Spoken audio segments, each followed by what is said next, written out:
Alfredo, ¿qué tal? ¿Cómo va? ¿Qué tal, Ricardo? Bien. Bueno, como decías, hubo una noticia que fue el arreglo de la deuda, de la cual hablamos ya, pero que básicamente significa reestructurarla para diferir los pagos con poca reducción de capital, con una reducción importante de intereses. Pero me gustaría vincularlo con algo que dijimos con este tema, que era que más allá de este arreglo había una agenda de temas muy complicados por delante. Me gustaría relacionarlo con uno de esos temas que nosotros mencionamos, que es la pobreza, porque por estos días se escucha mucha preocupación respecto de los altos niveles de inseguridad, y de hecho en el programa de hoy por eso lo vamos a estar comentando.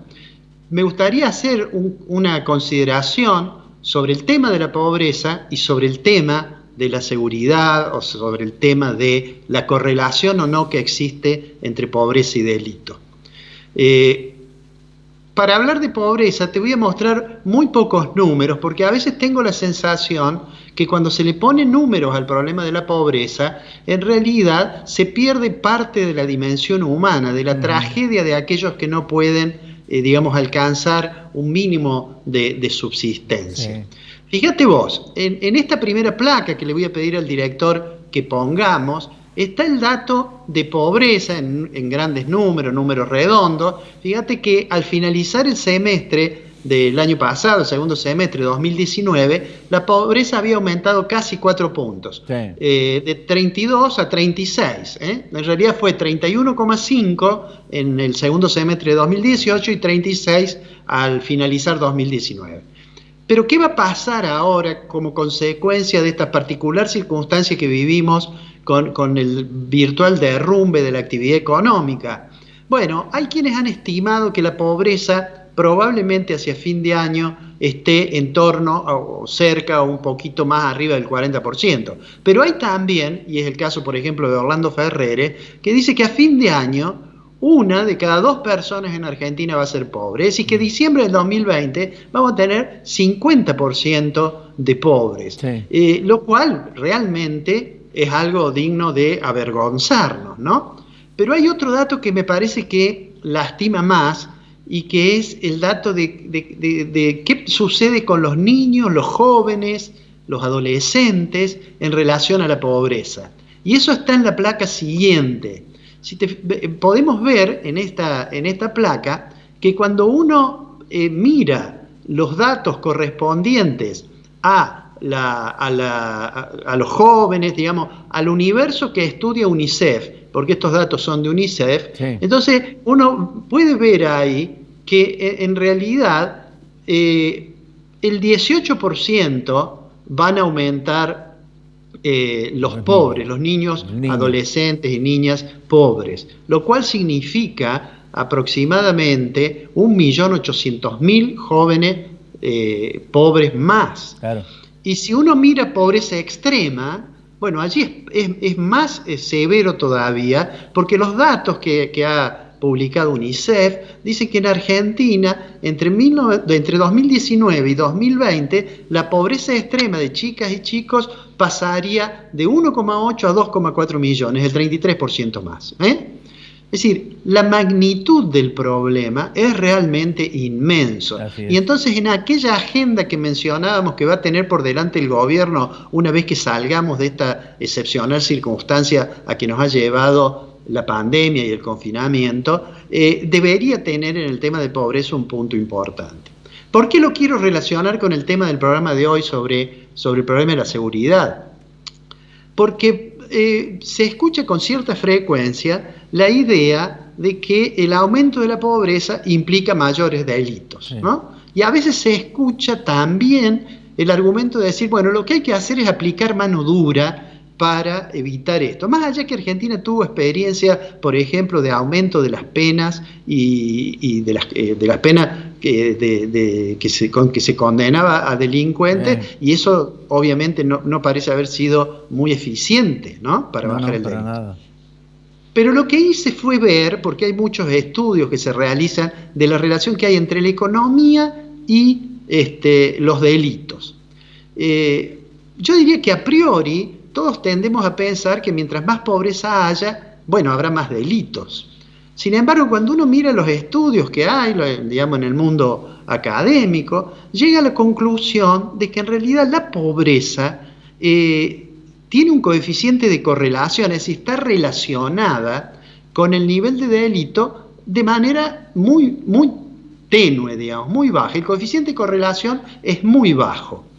Y entonces uno se pregunta, bueno, sin embargo existe una cierta hipótesis deductiva que las personas que caen en la pobreza pueden verse obligadas en determinado momento a violar la ley. Entonces uno tiene que mirar con un poco más de detalle los datos de pobreza. ¿Por qué? Bueno, porque es probable que la pobreza que en realidad haga que la persona, digamos, abandone sus valores y cometa un ilícito, sea la pobreza más extrema.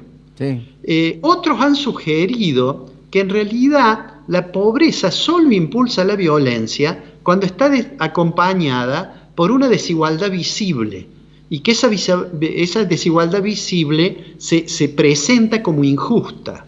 En economía la desigualdad se mide con un indicador que es el coeficiente de Gini, sí. Pero el coeficiente de Gini en realidad muestra, digamos, un indicador de desigualdad general, y los estudios más detallados han mostrado que la correlación de violencia con desigualdad no se da cuando hay cualquier aumento de desigualdad. Por ejemplo, si aumenta la desigualdad entre las clases medias y las clases altas, si esa brecha se amplía, es probable que no veamos una consecuencia inmediata sobre los niveles de violencia de la sociedad. Sin embargo, cuando ello ocurre de una manera que impacta más a aquellos sectores que tienen más dificultades de subsistencia, y cuando se hace más visible la diferencia, entonces puede ser que eso ocurra. Por otra parte, los mismos estudios también sugieren que no es la pobreza en cualquier lugar o la desigualdad en cualquier lugar la que uno tiene que indagar para ver cuál es la correlación que hay, sino que tiene que ver fundamentalmente con las grandes urbes, con la zona, con las grandes ciudades, con urbanos muy complicados desde el punto de vista de la seguridad. Pero digo, esto lo que marca es que no es muy correcto el discurso que escuchamos por estos días de decir, bueno, aumenta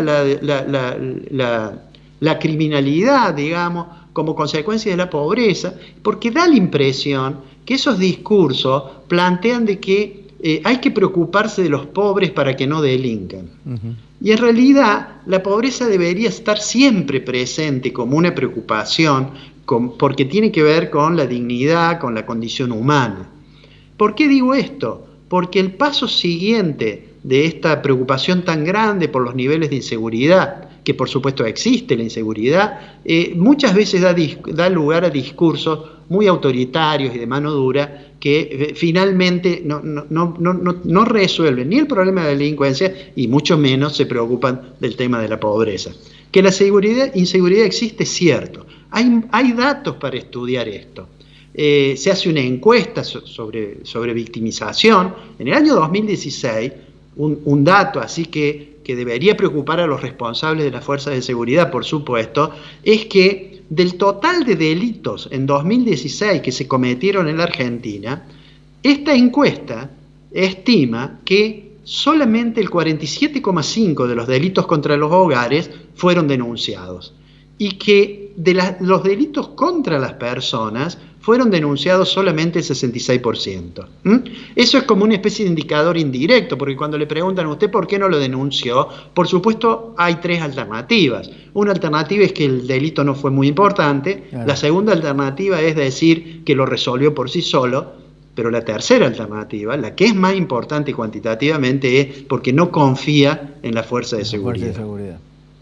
Mira, te voy a leer un párrafo de un escrito que es de 1798, el ensayo sobre la población de Malthus, o te voy a decir más o menos literalmente. Hay una parte que Malthus dice que un hombre que nace en un mundo que es propiedad de otros y que no puede reclamarle a los padres la subsistencia y que la sociedad no está dispuesta a aceptar su trabajo, lo que dice Malthus es: en el espléndido banquete de la naturaleza no hay cubierto servido para él. La naturaleza le ordena que se vaya. y no tardará la naturaleza misma en ejecutar su propia orden. Esa mirada, en realidad, fue escrita por alguien que además era un religioso. Malthus era pastor, que además conocía de cerca la pobreza porque en aquel entonces, principio del siglo XIX, el ensayo de la población apareció en 1798 y de manera anónima, pero la versión definitiva firmada por Malthus en 1803, bueno, estaba en el país que comenzaba a ver los logros del capitalismo naciente. Y sin embargo, Malthus creyó descubrir una ley natural que decía que siempre iba a haber pobres porque la población crecía mucho. Me gustaría terminar con esto. Desde aquella época hasta el presente siempre se ha discutido sobre el problema de la pobreza. La pobreza y la desigualdad en las últimas décadas se ha profundizado a pesar del crecimiento. Debería ser un tema de la agenda que no tenga que ver con la preocupación de la seguridad, que tendría que ver con la preocupación de los hombres por lo que le sucede a otro hombre. Hace muchos años, un intelectual dio una conferencia en Alemania y un joven que después fue un jerarca de la juventud neonazi, le dijo: ¿por qué me tengo que preocupar de lo que le pasa al otro? Y la respuesta de este intelectual fue: no voy a discutir eso con usted, porque es una cuestión que solamente podemos discutir los humanos. Y de eso se trata.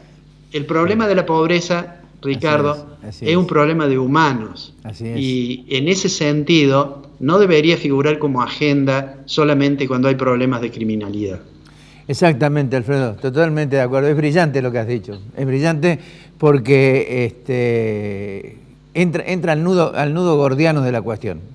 Al nudo gordiano de la cuestión. Así que es maravilloso haber escuchado un análisis de esta naturaleza, porque es absolutamente contundente desde el punto de vista intelectual y seguro desde el punto de vista no solamente de los números, sino también de la certeza que implica un desafío de esta naturaleza no solamente para la sociedad, sino para los gobernantes. Preocupados hoy, precisamente quizás porque uno tiene un punto más, un punto menos, un diferencial más o un diferencial menos mirando el 2021, mientras vos decías correctamente, va a haber 8 millones de niños pobres y va a haber 50% de pobreza. Nos vemos la semana que viene. Un abrazo grande. Gracias, Ricardo.